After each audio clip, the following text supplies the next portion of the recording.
The morning Richard Hayes turned 67, he realized two things. First, retirement is not a medal, it is a sentence.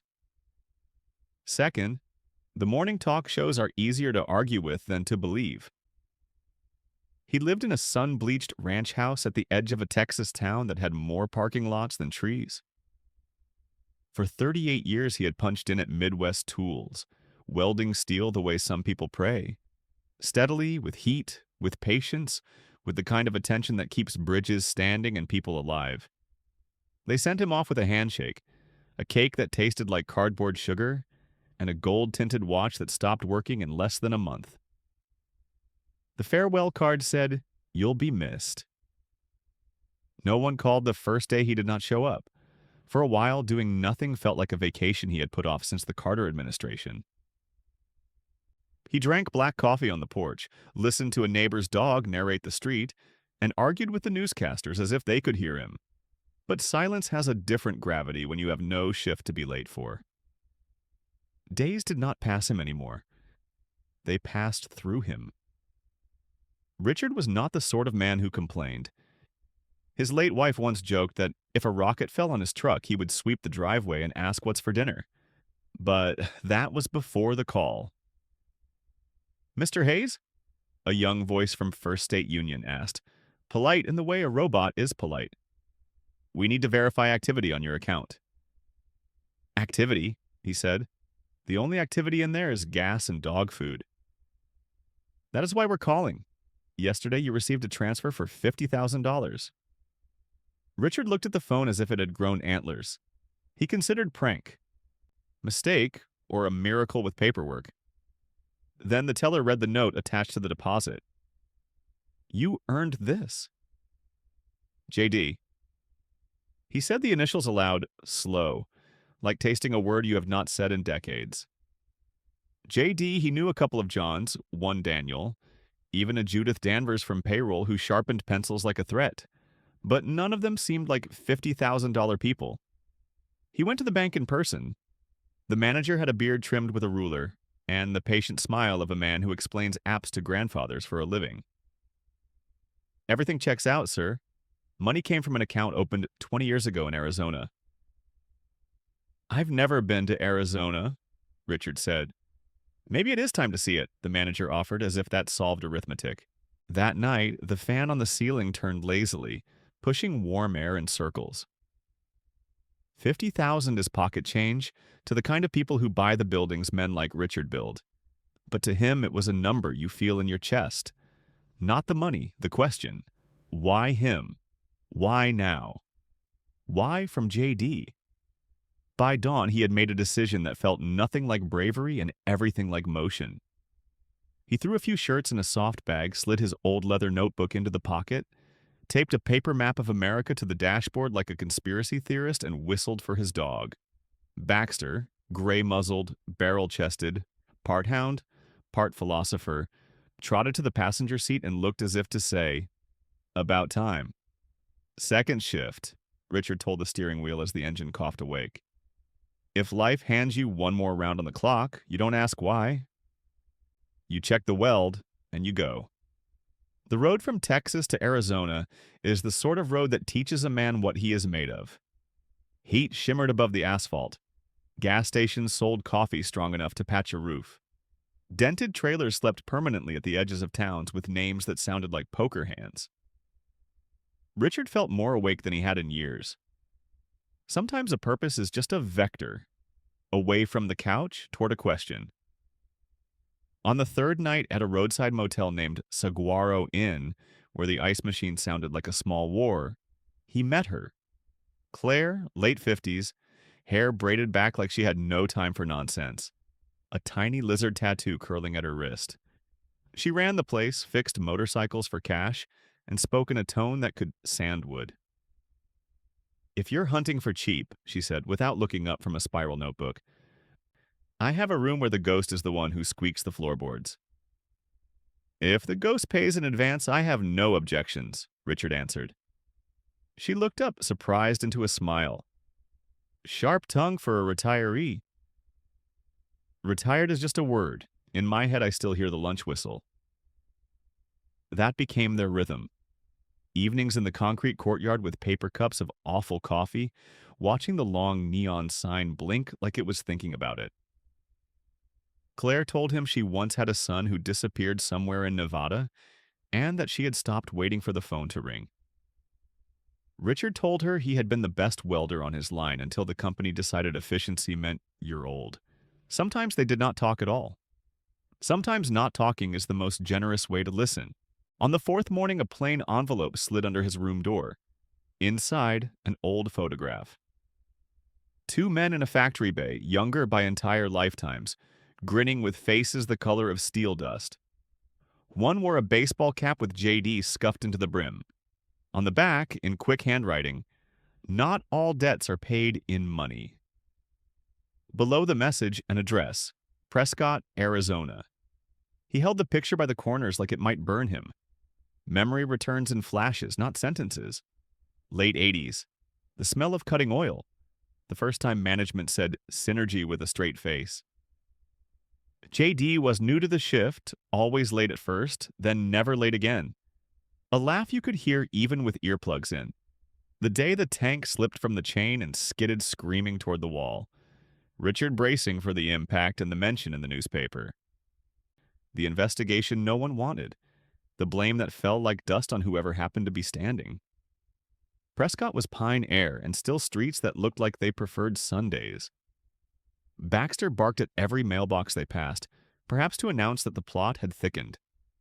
The house on the edge of town was wood, scabbed with old paint, the kind of place you fix one board and the rest sigh in relief. Richard knocked. The door swung inward on its own like a stage cue. Inside, dust and paper and the sad romance of lives kept in boxes. On the table, a military dog tag, cool and bright in a rectangle of sun. J.D. Myers. The name came back like rain on dry ground. "Looking for J.D.?" a voice asked behind him. Richard turned. A woman in a worn army jacket, black hair tied back. Did he live here?" "He lived," she said softly. "Now he doesn't." "Where is he?" "Gone last spring. Cancer." She glanced at the tag. "You must be Richard." He braced himself against the table without meaning to. "How do you know my name?" "He told me a lot, said he owed you his life." Her name was Sarah Myers. She poured coffee from a thermos like a ritual, set the cup on a stack of Popular Mechanics, and watched him with eyes that were older than her face. The room was a museum of a man. Polaroids curling at the edges, a cassette deck with buttons shiny from use, sticky notes with measurements and grocery lists sharing the same square of paper, half-inch bolt, milk. "He left me an envelope," Sarah said, "to give only if you came on your own." Richard opened it. Another photograph. Two men with blueprints clowning for the camera like the future could take a joke. And a letter in blocky print. Rich. If you're reading, I ran out of time to say it. Remember the accident? The reservoir that dropped and scared the sin out of everyone? You thought it was your fault. It wasn't. I misset the valve. You saved people and me by standing where you stood. They demoted you and you bit your tongue. I let you. I told myself I'd make it right. The money is not a gift. It's a balance due. Thank you for keeping your mouth closed when everyone else was shouting. J.D. It is a strange thing when a weight you have carried so long your spine grew around it is suddenly named and lifted. Relief hurts. Richard sat with the letter a long time, then asked the question that had been leaning against his ribs. Why now? Sarah brought a small box to the table and set it down like a newborn. Cassettes, each labeled in the same careful hand. 1987, tooling plan, valve issue, do not forget. He recorded because writing made him angry, she said with a crooked smile. He said talking felt like work. Richard stayed the night. He expected dreams, got none. In the morning, Sarah handed him a scrap of paper with a name. Dad asked that if you ever came, you try to find this man. He said the story is not done until you look him in the eye. She tapped the name. Lester Crow. Richard tasted metal. Lester had been the shift supervisor with a voice like a stamp. Approved or denied. He was the one who signed the report that pinned a careless arrow next to Richard's name. He had not seen him since the day the plant manager said the word restructuring and meant go home. "You will go?" Sarah asked. "I used to think my life had already rolled its credits," he said, folding the paper once, then again. "Turns out there is a scene after the scene." Claire watched him pack up Baxter and the bag and the new weight that did not feel like burden. "You're not asking what happens if there's nothing there," she said. "What if there is?" he answered. "Then send a postcard, or at least a decent story. If I make it back in one piece." "At our age," she said, eyes smiling without her mouth, "the worst that can happen is we stay dead and do not notice." He drove west into a long blue evening that smelled like dust and faraway rain. The headlamps lit the white stripes as if the road were teaching him how to breathe. The address for Lester was in New Mexico. The idea of facing him was a wire tightening across his chest. But motion felt right. A second shift is not heroic. It is simply one more hour you decide to show up. New Mexico offered sky for sale and gave it cheap. In Los Alamos, because irony enjoys geography, Richard found a trailer at the edge of town with a porch that had opinions about weight. Lester opened the door already scowling, and in a sliver of a second, both men became younger in the way enemies do. "You," Lester said, "thought I'd never see you again." "I didn't come to argue," Richard told him. "I came for the truth." "Truth?" Lester coughed a laugh with no humor in it. "Truth died the day the plant cut our people and called it lean." They sat like two rocks at a river's edge and watched old water pass. After a while, Lester spoke without looking. "You think I picked you for the report because you were guilty? The company was drowning. Somebody had to wear the weight so the books looked strong. You were steady, you'd survive it. That's what I told myself. That's what cowards tell themselves." "You sleep at night?" "You don't?" They both smiled the kind of smile men use when they admit something and refused to call it an apology. "Why tell me now?" Richard asked. "Because my doctor speaks softly about months," Lester said, tapping a white bottle with his thumbnail. "Because paper outlives men. Because you can still do something besides polish the past." Then he pressed a key into Richard's palm. Old metal. Tag stamped S17. "A storage box outside town. I kept copies, early drawings, orders. The first filing for what you two called your carriage rig. The company took the patent, I took the leftovers. I told myself I was protecting the department. I was protecting a pension. Go open it before I lose the nerve to be useful." Richard drove to the storage yard as the sun was busy inventing gold. Unit S17 held more dust than light. In the back, a wooden crate with letters burned into the lid. Second Shift LLC. On the top, a photo glued in yellowing. Him and J.D., black with shop grime and proud like idiots. In marker, "Not every wage is pay. Not every pay is a wage." He lifted the lid. Drawings. Copies of patent filings with the company's letterhead where a man's name should have been. Memos about consolidation of intellectual property. And a small flash drive in a simple envelope. "Rich, if you waited this long, trust yourself." Baxter laid his head on the crate and sighed like a confession. Richard closed his hand around the flash drive until his fingers complained. Back in Prescott, he spread the documents across Claire's tiny office bar like a river chart. She studied, whistled low, and said, "So you and J.D. built the rig half the country uses, and they notarized your names out of the picture." "We didn't invent a miracle," he said. "We corrected a problem everyone else left in because it was cheaper." "And now?" "I do not know what I want," he said, tasting the truth of it. "But I know what I won't do. I won't spend whatever time I have left polishing a story where I went quiet and called it maturity." Claire killed her cigarette, flipped the open sign to closed, and said, "Come on." "Where?" "To a man who knows how to make noise the right way." The man was Miguel Esparza, a former small-town reporter who had learned to turn facts into stories before facts learned to behave. He wore a mustache that should have required a permit and typed like the keyboard owed him money.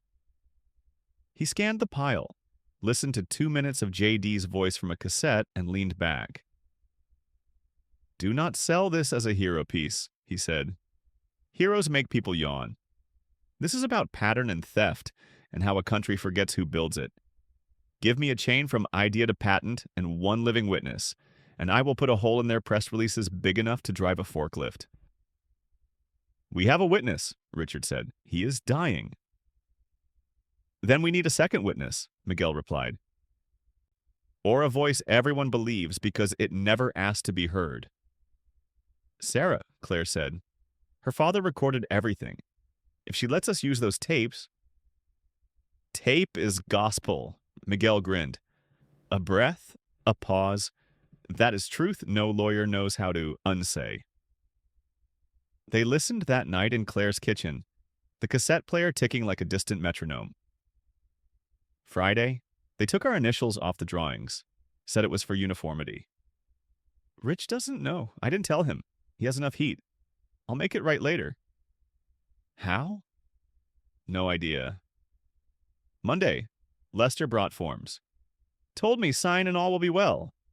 "I didn't. Now we are toxic." If you are hearing this, sorry, Rich. Bravery is a thing I keep promising to buy. Relief and anger migrated through Richard's ribs in slow waves. He had thought the worst thing about the past was that it was over. He was wrong.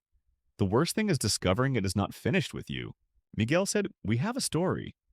Now we need a spark." The spark came wearing cologne and law degrees. 2 men in suits walked into Claire's shop at noon the next day and smiled with their eyes off. "Mr. Hayes," one said, pronouncing the name like it had been translated, "we represent Midwest Tools. We believe there has been a misunderstanding." Claire crossed her arms with the ease of a woman who can lift an engine block. "The only misunderstanding in this room is why your shoes are that shiny in a place with grease." "We are prepared to discuss a settlement," the second continued. "Or how to put this regrettable complications. You have a dog, do you not? Shame if—" Richard took a half step forward. He did not raise his voice. He did not need to. "Finish that sentence like a man," he said. "I would like to hear what you think you are brave enough to say out loud." Behind the counter, Claire tapped her phone. Recording. In the back doorway, Miguel appeared like a plot twist, his camera already at work. "We propose peace," the fursuit tried again. "You give us the materials, we donate to— what do you call this place? A workshop? We make you a plaque. Everyone wins." "Or?" Miguel asked. "Or litigation." "Litigation makes a sound," Miguel said. "Publication makes an echo." They left, trailing expensive aftershave and the faint hiss of confidence losing air. "They will be back," Richard said. "Good," Miguel answered. "Let them bring a crowd." They built a plan as practical as a socket set. Sarah signed to license her father's tapes for public release. Miguel cut a 3-minute piece with scanned blueprints, highlighted dates, JD's voice, and a timeline anyone's grandmother could follow. Claire organized Repair Friday. Bring anything broken, leave with something that works, and a story about hands. Richard would not act or declaim. He would fix a toaster on camera and explain in 20 words at a time how to keep heat where it belongs. "I am not a speaker," he protested. "Thank God," Claire said. "People are allergic to speeches."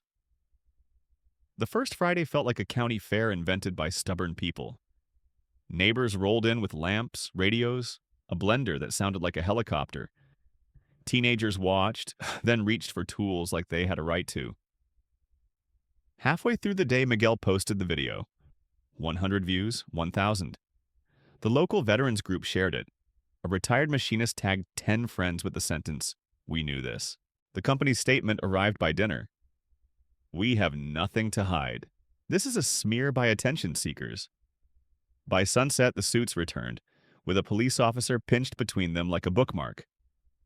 "Ma'am, we have a complaint about unlawful—" "Unlawful what?" Miguel held up his phone, playing the earlier thread about Baxter. The officer watched, frowned, and handed the device back. "I do not see a crime," he said carefully. "I see a community class. Also, do you fix coffee makers?" After they left, Richard exhaled a breath he did not know he had been hoarding. "Is this justice?" he asked. "No," Miguel said. "This is Friday getting honest." That night, Sarah arrived with another box of tapes. "There is one he labeled Last Chance," she said. "I have not had the stomach." They pressed play. "Rich, if I am not talking to you, I am talking to the version of you that finds this." They did not just steal a patent. They stole the idea that work is honor. When a job stops being honest, it becomes a way to hide from yourself. I kept these not for a courtroom, for a kid in a shop to learn that his idea is not disposable. If you can, make a place where hands remember. Call it anything. I would call it second shift. Silence held the room like a steady hand. Claire wiped a forearm across her cheek and said, "Well, now we have a name." "And a point," Miguel added. Richard nodded once. "I do not want a war," he said. "I want work. But if honesty requires a fight, we will call it a class and invite everyone." The next morning, Lester stepped into the doorway like a ghost that had changed its mind. He carried a thin folder and the look of a man who had finally measured himself. "I watched the video," he said. "Use my statement. And I found a letter signed by the vice president of production. It says consolidation of intellectual rights. Back then, I believed it meant stability. It meant theft." "Why come back?" Richard asked. "Because I am tired of standing with men who won't remember my name when I fall." They shook hands, not as friends, as witnesses. By the end of the week, Repair Friday had a new sign: Second Shift Workshop. Veterans taught teenagers how to read a micrometer. A single mom learned to replace a belt on her dryer and grinned like she had won a lawsuit. On the wall, they hung a placard that read, "Ideas are not consumables. If you made it, you own it." Miguel secured space in 2 national outlets. Sarah cleared the release for every recording. Claire started a fund where anyone who brought a broken thing could leave a story instead of money. And Midwest Tools did the thing large entities do when embarrassed in public. They sued. "Cue the dramatic music," Miguel said, flipping through the filings. "Do not worry, we are not actors. We have documents." "I am not an actor," Richard said again out of habit. "Exactly," Claire said. "Be yourself.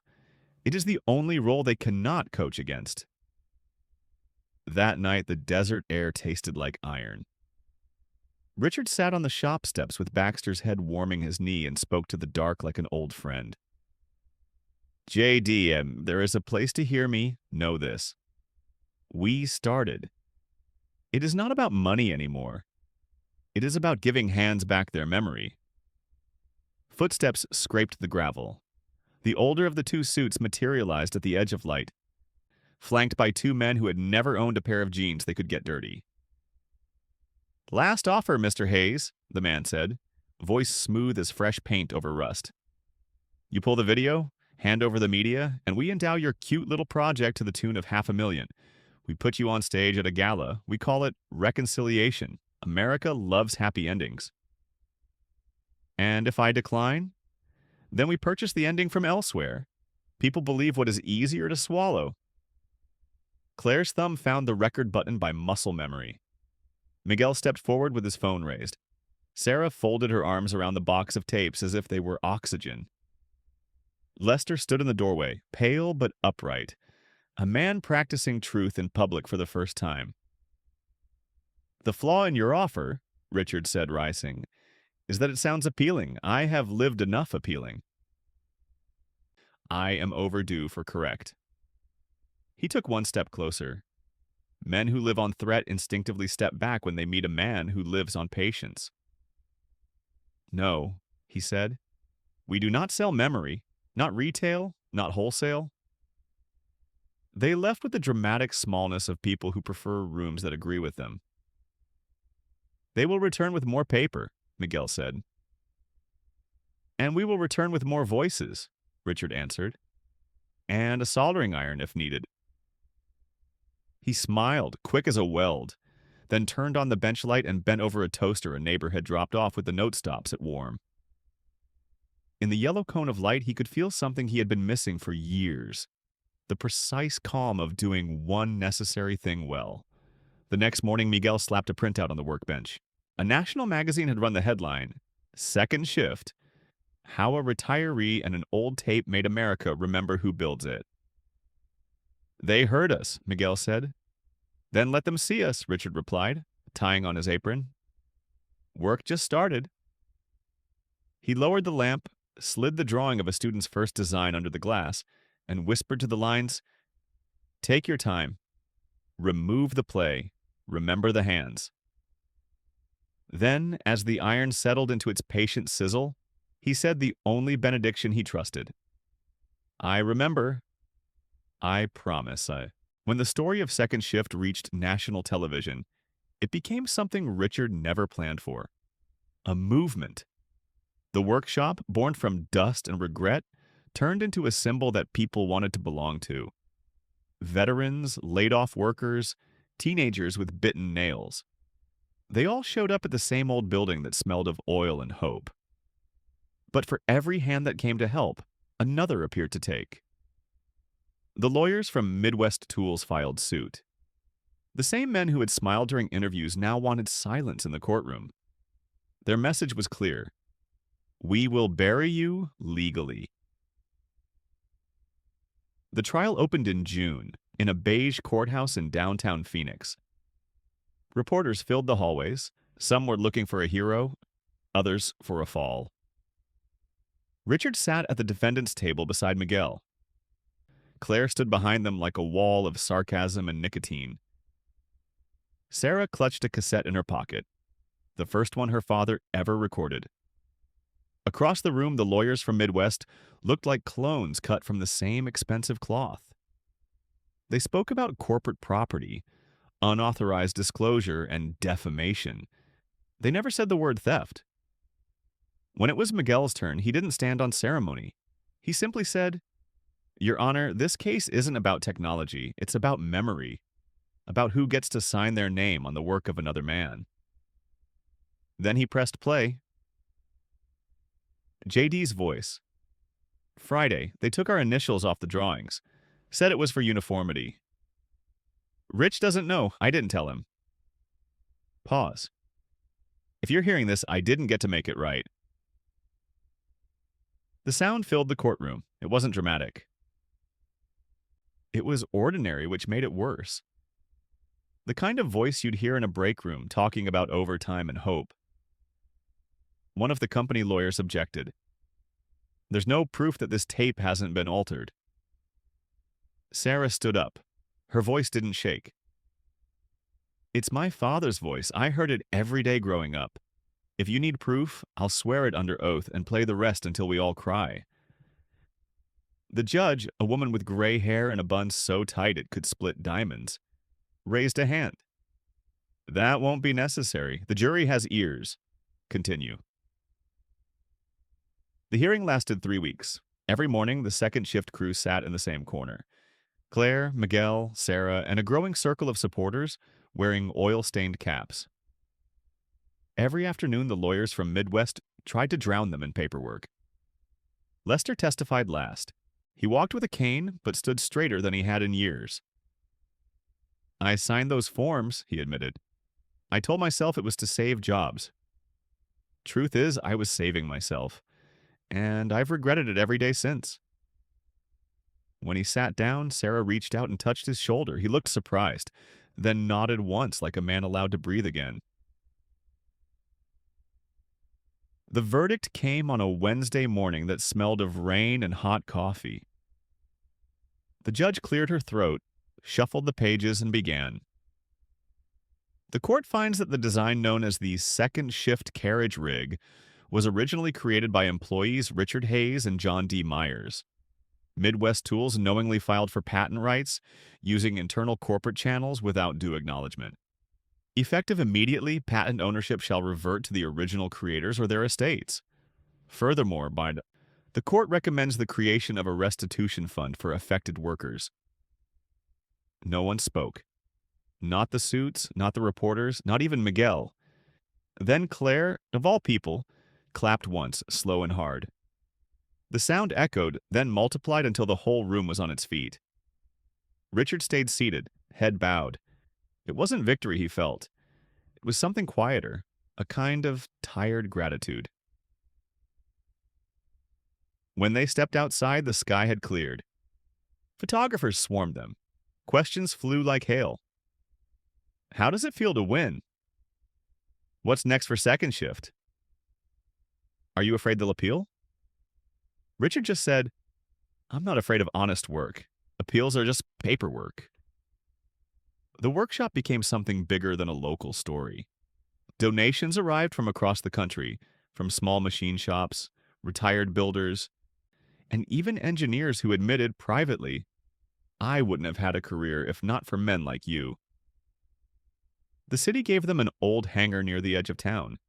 They cleaned it, wired it, painted second shift in thick black letters above the door. On the inside wall, Miguel painted a line from JD's last tape. When hands remember what they're made for, the world runs better. They opened every Friday to anyone who needed to fix something, or someone who just needed to feel useful again. Claire taught mechanics. Sarah handled the tech. She had turned JD's old blueprints into 3D scans so that anyone could download and learn. Miguel turned the project into a podcast on the sound of the second shift. Richard mostly watched. He wasn't the face of the movement anymore, just its heartbeat. He brewed the morning coffee, fed Baxter, tightened bolts, and told newcomers where the wrenches were. But every time he saw someone walk in looking lost and leave with grease on their hands and a smile, he thought, maybe this is what redemption looks like when you build it yourself. Months later, a letter came, printed on heavy paper, embossed with the old corporate logo. Dear Mr. Hayes, Midwest Tools would like to extend an invitation to collaborate. We wish to support your veteran training program financially and symbolically. Let's begin again, together. Claire read it over his shoulder and whistled. Symbolically, that's rich. Miguel laughed. They finally learned how to spell sorry, just left out the vowels. Sarah frowned. Maybe they mean it? Richard folded the letter and slid it into a drawer. He didn't say yes. He didn't say no. Instead, he wrote back 3 days later, if you want to start again, come work here. No suits, no press. Bring your hands. We'll find out if you remember what they are for. They never answered. A year passed. Second shift had 3 chapters. In Texas, Ohio, and Utah. Each one started by someone who had read their story and wanted to do the same. Some called it a repair co-op. Others a sanctuary for forgotten craftsmen. Richard just called it work worth doing. At the entrance to the Prescott workshop hung a sign Sarah had painted by hand. We don't fix things to save money, we fix them to save meaning. One evening, as the day cooled into gold, a young boy approached Richard. 16, nervous, sleeves rolled, grease on his cheek. Mr. Hayes, he said, I drew this idea for a tool. Could you check if it makes sense? Richard studied the paper, a crude sketch of a clamp with adjustable torque. He smiled. You see this line? Shift it half an inch and you'll make it twice as strong. The boy's eyes lit up. So I can build it? You don't need permission, kid, Richard said. You just need patience. That night, he sat alone in the workshop, lights off except for the small lamp over the bench. The air smelled of solder and wood. He laid JD's dog tag on the table beside the boy's drawing. Your debt's paid, old friend, he whispered. Turns out it wasn't money, It was people. The next morning, another letter arrived, this time from the Department of Labor. We are awarding Second Shift the national recognition for community innovation. Miguel grinned when he read it. See? Bureaucrats can blush too. Claire poured whiskey into paper cups. So, to the second shift? Sarah raised hers. To those who built, broke, and rebuilt again. Richard lifted his. To work that remembers who we are. They drank. Baxter barked once as if to approve. Late that night, when the hangar was quiet, Richard turned off the last light. The silence wasn't empty anymore. It was earned. Outside, the neon sign buzzed gently. Across the street, a billboard for Midwest Tools flickered, showing a shiny ad, a future built on innovation. He laughed softly. Yeah, he said to the desert air, as long as you don't forget who built your past. He locked the door, looked up at the stars, and felt something simple and enormous. Peace, maybe, or just the rhythm of life that comes after noise. Then he said the same line he had whispered on that first long drive from Texas. Second shift, old man. Check the weld and go again. By the time summer burned itself down to a soft orange ember, second shift was no longer a headline. It was a habit. Fridays began before sunrise. Richard would unlock the hangar door while the sky still wore gray, flip the breakers, and let the rows of lamps wake one by one, like a city learning its name. Coffee gurgled. Radios whispered old country songs that had survived more than one kind of storm. People drifted in. Veterans with shoulders like weathered beams, teenagers with restless hands, a nurse from the night shift who found peace in fixing blenders. No speeches, no ceremony, just the sound a life makes when it remembers what it can do.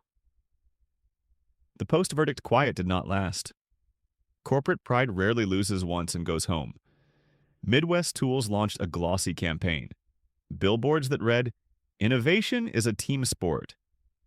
Videos that sprinkled words like heritage, community, and future like salt. If you watched closely, you could almost see the fingerprints they were trying to rub off. They also sent letters. Polite, polished, heavy with phrases that sound like olive branches and feel like shackles. Partnership opportunity, strategic alignment, controlled messaging. Miguel pinned the letters to a corkboard in the office and titled the display Museum of Almost Apologies. Claire added a sticky note that said, "Please do not feed the exhibits." Richard did what Richard always did. He brewed more coffee, sharpened more pencils, and tightened the loose legs on an old teacher stool a grandmother had brought in because it was the only piece of furniture her late husband had ever built. "Strong enough to hold a memory now," he told her, and the woman nodded. Eyes shining the way steel does right before the weld takes. Growth came sideways, not as a plan, but as a rumor that refused to die. A machinist in Ohio read an article and started a Saturday repair circle in the back of his garage. A pair of sisters in Utah, one a mechanic, one a librarian, opened a library corner inside their shop. Manuals, exploded diagrams, and a sign that read, "Ask stupid questions." We prefer them. In Texas, a retired foreman began visiting high schools with a plastic bin full of broken appliances and a handwritten curriculum titled, "The Physics of Not Throwing Stuff Away." They all wrote Richard the same kind of letter. "We are using your name, if that's okay. If it's not, we are using it anyway with respect. Thank you for reminding us we are not obsolete." Richard answered every note, handwritten. Careful block letters. Use the name if you live the name. Hands first. Pride last. Make the coffee strong. Reporters returned, but their questions changed. They no longer asked about the courtroom. They asked about method. How do you get teenagers to care? You do not start with caring, Richard would say. You start with belonging. Caring sneaks in when their hands are busy. What is the curriculum? Find something broken. Fix it. Tell someone how you did it. Ask them to show you where you were wrong. What is your metric for success? When people stop introducing themselves by what they used to be and start introducing themselves by what they just made. The camera crews loved Claire. Her dry humor cut through the sweetness of the narrative like a saw that had finally found its line. They loved Sarah. Her presence made grief look like a kind of fuel and not a pit. They loved Miguel. He looked like the patron saint of truth with a deadline. They tolerated Richard, which was fine. He had never trusted spotlights. They make it harder to see your own hands. Not all attention came with good manners. One afternoon, a black SUV idled across the street. Two men with the kind of haircuts that imply training watched through tinted windows. They were not there for coffee. Miguel stepped outside with a smile and a camera already recording. "Afternoon, gentlemen. You lost? The courthouse is downtown. The future is here." They drove off. They would return. Men who work in shadows hate buildings made of light. That night, Miguel set up a small, cheap security system and taught the teenagers how to wire it. "Congratulations," he said. "You just learned applied civics."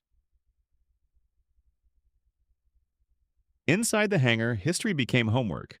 Sarah digitized every one of JD's tapes and built a small listening station.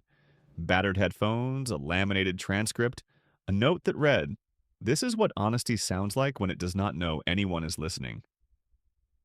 Teenagers sat there and listened with the hungry stillness only young people and old soldiers possess. Lester came by twice a week. He never stayed long. He would stand at the door, watching, as if waiting for permission from a jury only he could hear. One Friday, he brought a cardboard box of old manuals and a folded paper with a list of names. "What's this?" Richard asked. "Men who got laid off the year we lost the rig," Lester said. "Addresses far as I could find them. If there's money in that fund the judge talked about, it's not for our headlines. It's for their rent." Richard took the list as if it might crack. "You coming in today?" Lester looked at the rows of benches, at the teenagers with their tongues caught between their teeth in concentration, at the old men teaching patience, and he nodded. "I could teach them how not to strip a thread," he offered. "That skill alone could save marriages," Claire said, ushering him in. On a Thursday, the light over the Arizona hills broke like a promise, and a bus pulled up to second shift. Out stepped a group of men and women wearing the awkward clothes of people who do not own mirrors, veterans sent by a nearby shelter. A volunteer whispered to Richard, "They do better when they are needed." "Who doesn't?" he answered. He put them to work, not charity. Work.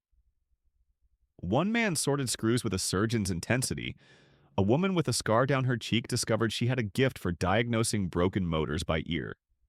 A quiet guy named Jude rebuilt a toaster, then another, then lined them up and wrote on a scrap of cardboard, "Give one. Take one." He carried the box to a table by the door like a man carrying a flag he had earned. When the bus left, nobody waved. They were too tired and too proud. Richard watched them go and felt the small, precise joy of torque clicking exactly where it should. Midwest tried another approach. A foundation grant, 6 figures, photos with bows and giant checks. Miguel read the email aloud to the room, and the room laughed in unison, a choir of rust and wisdom. Richard typed a reply, "We do not take money that comes with choreography. If you want in, come on a Friday. Bring something broken. Stay until it works." They did not come. A magazine sent a photographer who liked to tell people where to put their hands. He asked Richard to stand in dramatic light, to hold JD's dog tag up like a medallion, to pretend to look off into the noble distance. Richard did none of those things. He repaired a vacuum and answered questions without lifting his eyes. After the shoot, the photographer lingered. "You do not make this easy," he said. "Making it easy is how we got broken," Richard replied. The story, when it ran, surprised everyone. The pictures were plain and beautiful. The headline said, "Hands First." The subhead said, "A retired welder teaches America to introduce itself again." Then came the week the movement proved it was bigger than any one man. Richard woke one Wednesday with a band of pain around his chest, as if someone had cinched a belt one notch too tight. Claire drove him to the clinic, arguing with the nurse in a voice that could tame wild horses. The doctor said stress and rest and for the love of God sit down sometimes. So Richard did. For the first time in longer than he could remember, he did not open the hangar on Friday. He sat at home, hands empty, listening to the house adjust in the heat. Baxter lay near his feet, his old dog eyes doing their quiet work, guarding a man against his own stubbornness. At noon, his phone buzzed. A photo from Miguel. The hangar full. Claire wore a bandana and a look that could bend rebar. Sarah stood on a step stool teaching a group of kids how to square a frame. Lester was laughing, actually laughing, at a joke told by a boy half a century younger than him. On the far wall, someone had taped a paper sign. "Shift runs with or without the foreman."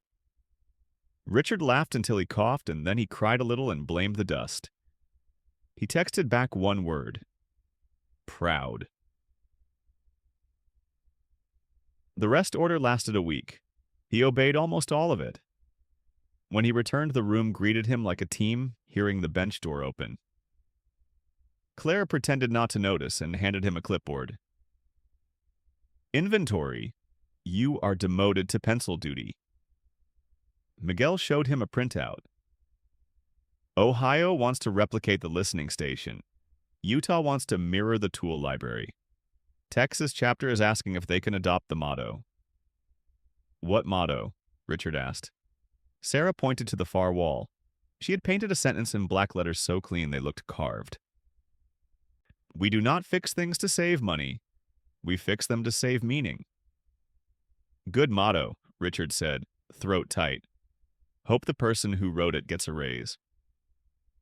Paid in coffee and stubbornness, she said. The letters from Midwest slowed, then stopped. The SUV appeared less often. The billboards faded at the edges. You cannot outshout a choir that sings with its hands. A different kind of letter began to arrive, from a woman in West Virginia. My father forgot my name last year, but he still remembers how to sharpen my kitchen knives. Thank you for giving him a place where that memory matters. From a shop teacher in Kansas. My budget is gone by October. Your online plans saved my program. From a boy in Detroit. I thought I was dumb because I hate reading. Turns out I can read machines.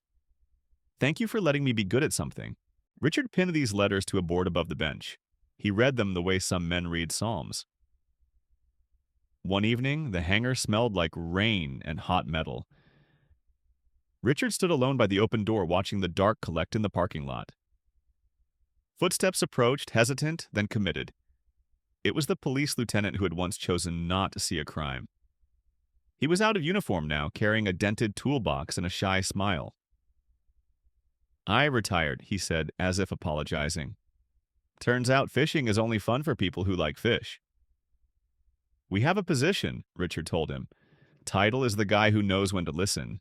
Pay is coffee and respect. Benefits include not being bored to death. The man laughed. Best package I have heard all month. They shook hands. Sometimes redemption wears civilian clothes and shows up with socket wrenches.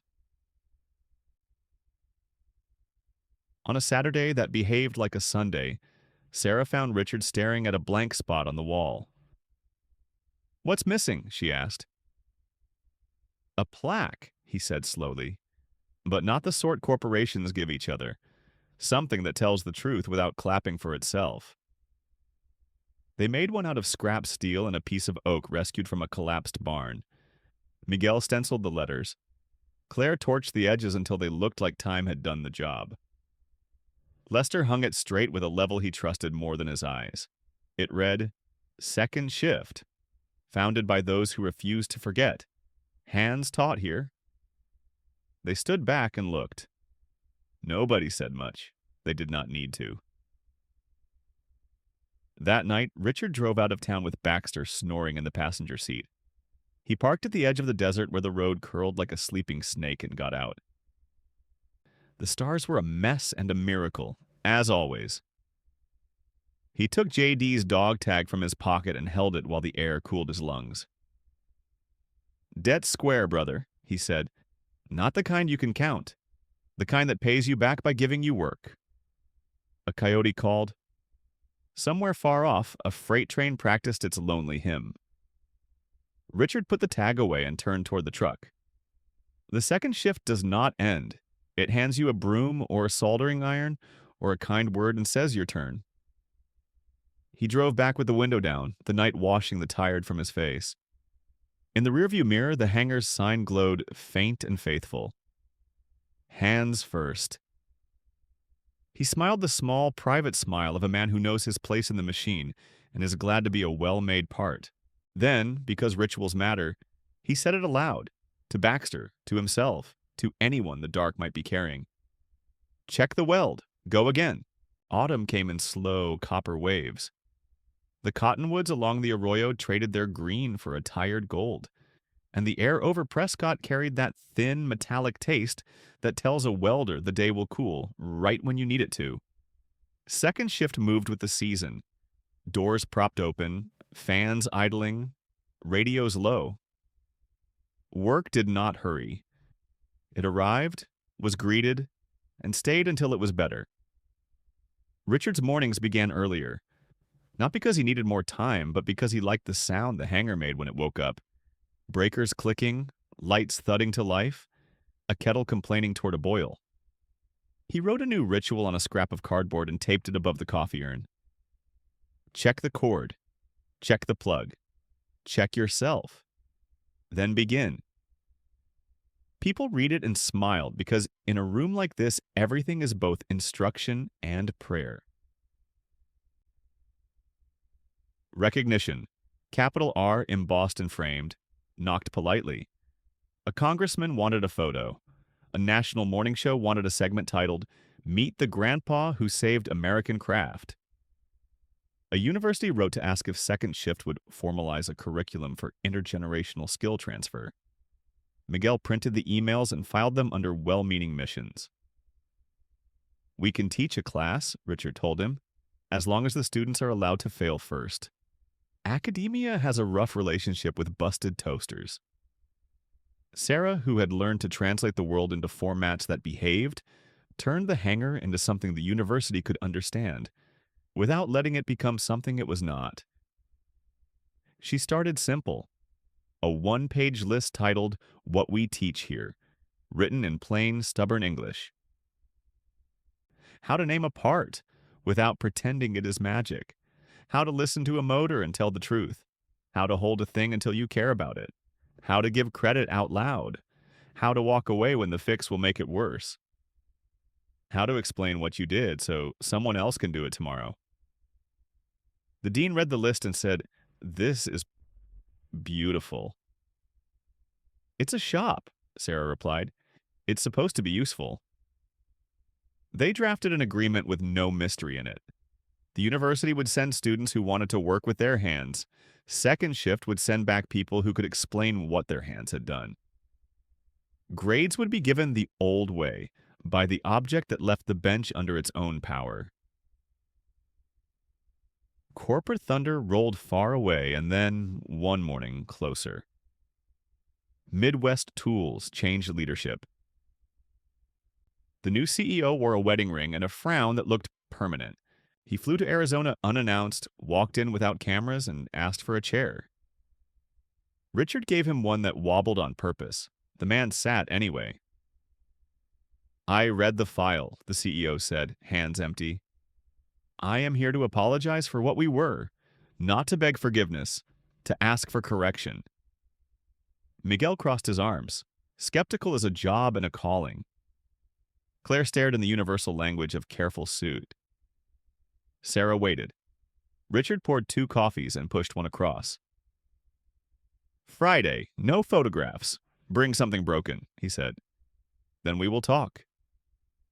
The man returned with the drill missing half its teeth and the embarrassed posture of people who are used to being good at other things.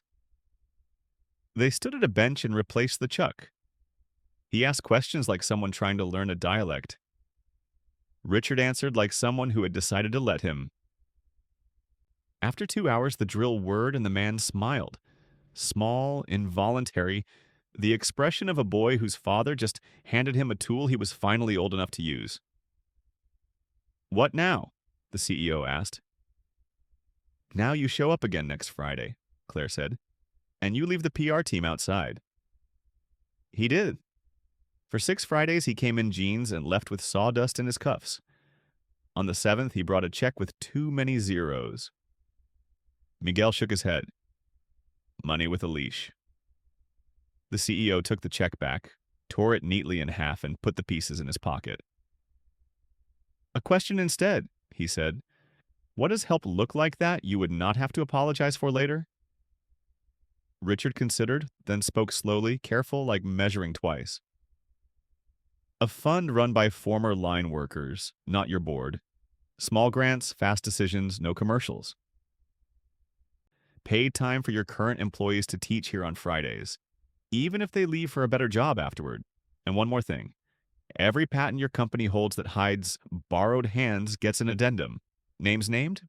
Publicly." The man nodded like a weight he had been carrying had finally introduced itself. "We will lose lawyers over this," he said.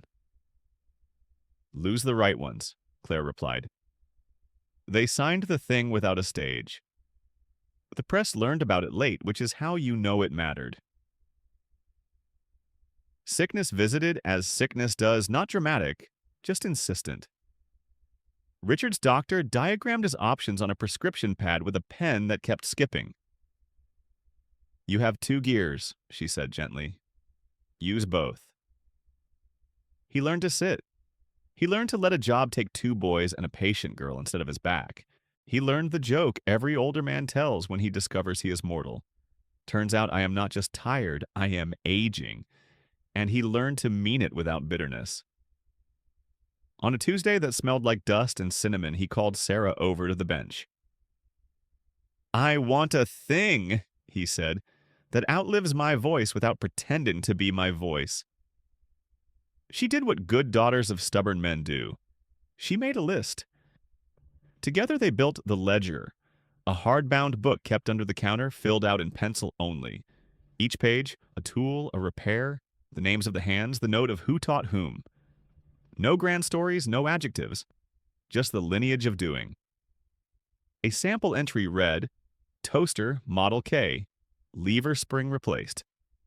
Sherry Martinez taught Jude K. Jude K. taught Aaron P. Toaster, donated to shelter on Willow. When the ledger reached 100 pages, Sarah started a second.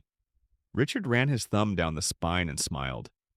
"Church without sermons," he said. News found them again in a way that did not require a tie. A documentary film crew showed up in a dented van that leaked optimism. The director carried a camera older than his interns and asked for 3 things. 1. Access to the sound of this place without narration. 2. Permission to be wrong. 3. Time. "Time we have," Richard said. "Being wrong is a membership requirement. The sound you earn." They filmed the clockwork of Fridays. The bucket of assorted screws sorted into families. The ritual of labeling coffee mugs with masking tape and a name. The way men who spent 40 years being told to hurry learned to slow each other down. There is a shot, 2 minutes long, of Baxter sleeping on the cool concrete in a sunbeam, while 2 veterans argue about the correct order to reassemble a belt sander. It might be the most honest scene in the movie. When the film came out, it did not go viral. It went useful. Shop teachers showed it to classes. Therapists played it for men who could not say why they were angry until they saw someone hand them a task. Sons watched it with fathers and discovered words that needed the smell of oil to survive. The letters kept coming. One bore a shaky hand from a return address in Nevada. "Mr. Hayes, I worked the midnight shift for 30 years. I have not felt necessary since they gave me cake. Last Friday, my grandson and I fixed a lamp in your Ohio shop. We did not talk about anything important. It was the best conversation we ever had. Thank you for not making it a lesson and somehow making it the only lesson that stuck. Earl Richard read it twice, then added it to the board with a pushpin and a soft pat, the way a man tucks a blanket.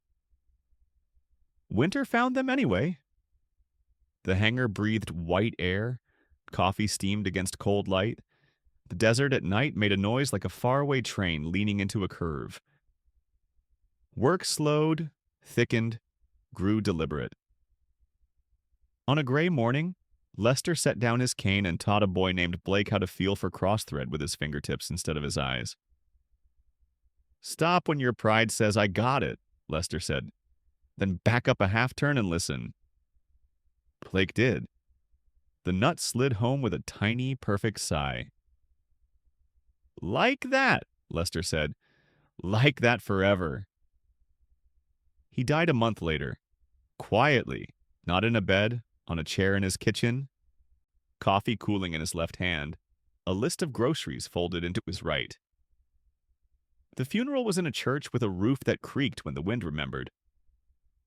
Sarah spoke. Richard did not. He stood with his palm on the back of the pew like a brace and let the weight travel through the wood into the floor. Back at the shop, they hung Lester's old level above the door. It wasn't straight. They left it crooked on purpose. "A reminder," Claire said, "that we are always adjusting." Spring sneaked in the way it does after a winter you thought might stay. The university sent a new batch of students, artists who could not stand galleries, programmers who wanted a problem that bled only when you pinched your knuckle. A girl named Mina arrived with a box of dead radios and left with a plan to build a repair clinic at her public library. "What do I call it?" she asked. "Don't be clever," Richard said. "Be clear. Call it Bring Something Broken. People will." She did. They did.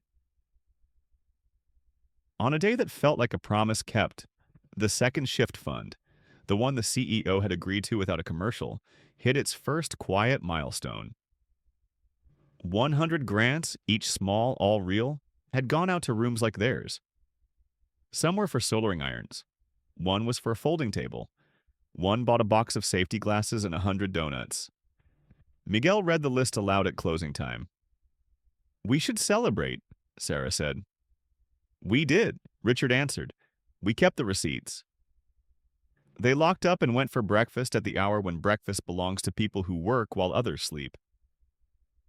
They talked about nothing. The weather, a new noise in the drill press, the dog's increasing snore volume. Peace is best measured in conversations that don't need to be important. A year turned. Then another asked permission to begin. Richard's hair went white where it had been gray and then silver where it had been white. Baxter slowed like old clockwork, but still found every patch of sun. The ledger filled its fourth volume. The wall of letters needed a second wall. Richard began writing little instructions no one asked for and leaving them in odd places. On the inside of the toolbox lid. Put it back where you got it, and you won't have to cuss later. On the side of the drill press, fear is louder than danger. Listen to the quiet parts. On the bathroom mirror, wash your hands. It's not political, it's decent. People started bringing their own notes taped next to his until the shop felt like a chorus made of scrap paper. One evening, a boy came in angry, the kind of angry that makes adults defensive. He had the posture of a fight and the eyes of a question. Sarah put a dead vacuum on a table and said, "If you can make this suction return, I will listen to you say anything for as long as you like." He took it apart like a man arguing. He cleaned the filter with the intensity of someone who has never been given a job that let his hands be loud. When the motor whined awake, he smiled in spite of himself, then remembered to be mad, then forgot again. He talked for an hour. He came back the next day with a friend. Richard watched from across the room and did not interrupt the miracle with commentary. He just sharpened a chisel until it could shave a whisper from the edge of a pine board. The university sent a plaque. It said Community Fellows and had a seal. Nobody in the room could draw from memory. They put it in the bathroom next to the hand-washing sign. Best place for a seal, Claire said. Where people will definitely see it. A museum called from back east. We're building an exhibit on American making. We'd like to display a portion of your ledger. No, Richard said. A long pause. No? We'll build you a copy. The real one stays where it belongs. People put their names in it with their hands. It's not a fossil, it's alive. They accepted the copy. The docent printed a card that read, "On loan from a place that would not loan the original." Visitors smiled without knowing why. On a hot July afternoon, the CEO from Midwest returned. No entourage, just sweat and a cheap t-shirt with a hole near the hem. He carried a dog-eared folder. "We added the names to the patents," he said, placing the folder on the bench. "It is not charity, it is cost. We can afford it." Richard flipped through. There it was. A one-page addendum, simple as a good weld. Inventors Richard Hayes, John D. Myers. Underneath, a column titled, "Hands Acknowledged," with a list of names their industry had taught them to forget. He slid the page to Sarah. She touched JD's name like a daughter learning a new spelling of love. "Stay for coffee?" Richard asked. "Yes," the man said. "But you pour. Mine tastes like apology when I make it." Richard poured. They drank.